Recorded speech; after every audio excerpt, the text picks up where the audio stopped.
Starting things off with the debate that happened at 8 o'clock this morning. We streamed it live on our digital channels, and it's also up on our website right now if you wanted to go, and I believe our YouTube channel as well, if you want to go and watch it. And you can go through the whole thing. But really this debate between the Minneapolis mayoral candidates this morning, there were 5 of them. There are 15 total candidates, but these 5 were there in a panel, a moderated panel. And it was put on by the Citizens League. You have Reverend Dwayne Davis, former pastor of Plymouth Congregational Church, State Senator Omar Fateh, incumbent Mayor Jacob Fry, company CEO Jazz Hampton, and then small business owner Brenda Short. So those were the 5 who were there. They debated a lot, everything from revitalizing downtown to public safety to rebuilding relationships with the city council. Here's just a little snippet of what they had to say, and we'll talk to Blois on the other side of it. If elected mayor, do you keep Chief O'Hara? And if not, who do you replace Chief O'Hara with? Start with you, Brenda. Yes, I would replace Chief O'Hara. And why is because he represents our city. He has made several statements negative about our city, and he has made no attempts to protect everyone, such as the shooting with the gentleman who was shot by a neighbor. It took him weeks, and said he was not going to bum rush someone's house. Let's go through this quickly, Jazz. Quick round. What do you do? Quick round. Yeah, I saw your interview yesterday about this. Actually, I am absolutely open to keeping Chief O'Hara, and what I expect is to hold him accountable to the level that I and the city believes is necessary. Some things I've seen have been troubling to me in the last several months, but it doesn't mean that the relationship is beyond repair. And frankly, I think that's something that's important right now in this city, working with folks, even if you have Mr. Mayor, you were called out for replacing a woman and bringing someone in out of state, specifically too. Chief O'Hara has my full support. I'm proud to have recruited him from Newark, where is a city where he was known for both reforming the police and driving down crime. Okay. Senator? I think it would be irresponsible for me to make that decision before the election. Do you approve of the job he's doing right now? I've had strong disagreements with the police chief, but I would have to meet with him, and I have to meet with the city council as well to come up with this okay, Reverend, I'm the chief. Same thing. Everybody in the city enterprise will have to make a case for themselves, and if Chief O'Hara is going to be with me on my vision and where I want to go, sure, he has a good chance of staying on. Let's keep the pace going. President Trump and the National Guard, would anybody support that? Absolutely not. No. No. No. No. That was a lightning round. Is Blois Olson, political analyst, CEO of Fluence Media, and of course one of the moderators for today's debate. Thank you for joining us. I don't know if you have any battery left after a busy morning. You obviously covered a lot of ground with these 5. I'd like to first, if I could, just go down the line with each of the candidates, and just based on performance, maybe perception, not policy, can you give us a strength and a weakness? And we can start with Reverend Davis. You know, I think Reverend Davis is thoughtful. I think his weakness is he lacks specifics. I think that there's a lot of kind of broad statements of sounds good, but I just don't know if he's really got a specific plan if he's elected. Okay, how about State Senator Omar Fateh? Passionate, and he was ready for this morning. And I think his weakness is that he's been defined by the Democratic Socialist, and he hasn't done anything to counter that.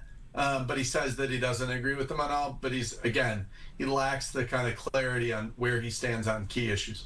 Okay, incumbent Mayor Fry, this is a different perspective because many people already know kind of who he is and what he's about. But how do you think he did? You know, I think he did fine. I would say his weakness is he's had the job, and there's a lot of mood of change out there. But I think, you know, his strength is that by data and I think by feeling, the city's in a better place than it was 4 years ago. Okay, how about Jazz Hampton? Really, I think thoughtful and energizing. I think he really understands some of the real issues of the city that frustrate business owners and small business owners. And then I think his weakness is just nobody knows who he is. Okay, and then finally Brenda Short.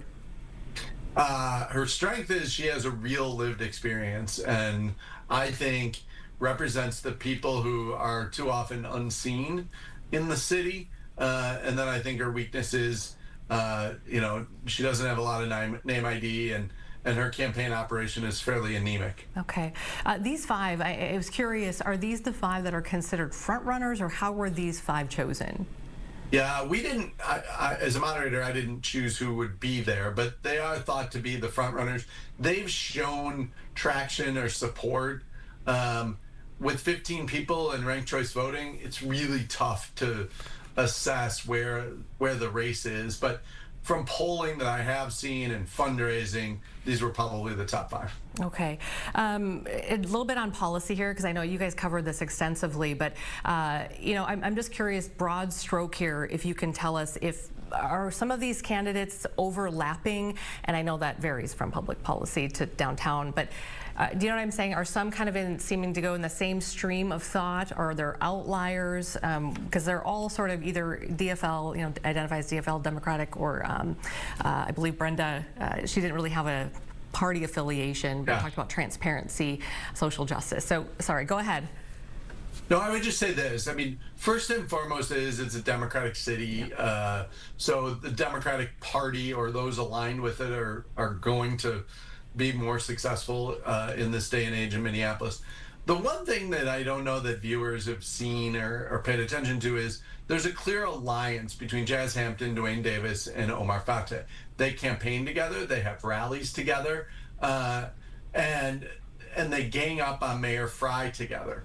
And I think that's where the overlap is. But I would tell you that in answering the questions and reading some of their comments, that they have some pretty significantly different views amongst the three of them.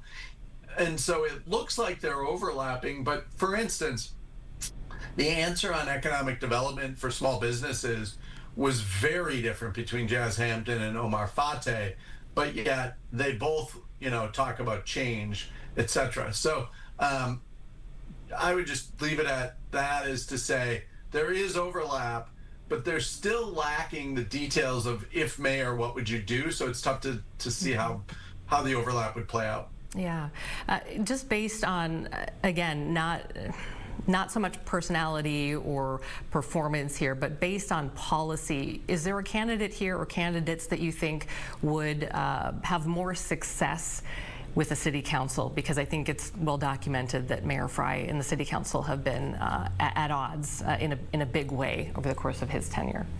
Yeah, we talked about that a lot.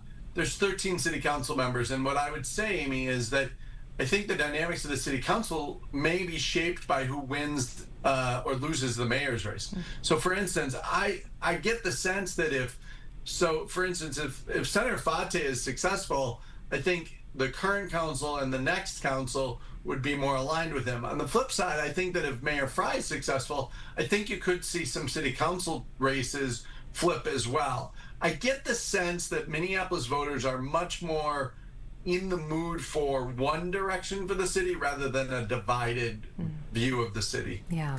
And just really quickly, just for those, ranked choice voting is what we're looking at here for this. Can you describe kind of what that is, why it's used, and any pros and cons to this? So it's you rank your top three choices. It means that you don't have a primary. So traditional election, you'd have a primary. That primary would bring you to two candidates. Those two candidates would face off in a general election.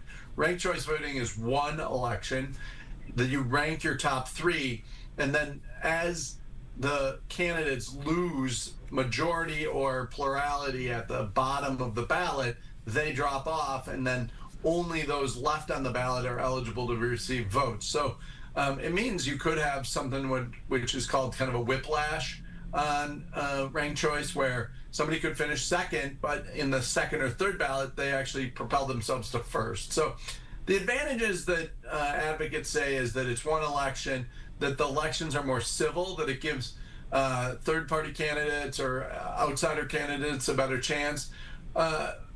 Critics would say that it's confusing, that ultimately you're not voting for a binary choice of winner and loser, but rather, you kind of get to be wishy-washy. And it may create what I talked about before, which is this idea that three candidates look like they're aligned, even though they might have policy differences, but they're all incentivized by teaming up on the incumbent. All right. Blois, thank you guys. You covered so much, and I thought you and Mary Lehammer did a really good job of keeping things kind of on the rails, because, you know, these can go off the rails. But it was good to see this dialogue and disagreement you mentioned at the end. You know, this is what it's all about. So encourage folks to go check that out. Thank you for your time today. You know, it's been a busy day. Thanks, Amy. All right, Talk to take you care. next week. And you can watch actually the full debate we said on foxline.com, Fox Local app, also on our YouTube page, and well worth it. They got into a lot of details, things that are really important, I think, to people who are living in the city. So definitely go check that out.